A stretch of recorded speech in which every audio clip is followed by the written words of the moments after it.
maglalakbay na higit pa sa pangkaraniwan.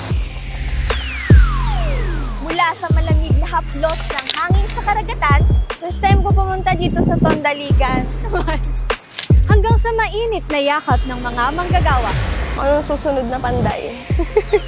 Tiyak na sulit ang iyong masasaksihan, 300 siglo ng debosyon at ng work of art.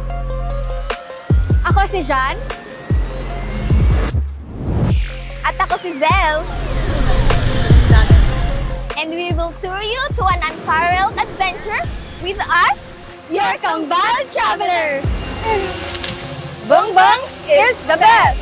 Itong mga nahuli nilang mga seafood ay dito galing mismo sa coastal area nila dito sa San Fabian. Cheers! Here's to new beginnings, to endless adventures! Dito lang sa Ganda Mo, Pangasinan! So beautiful!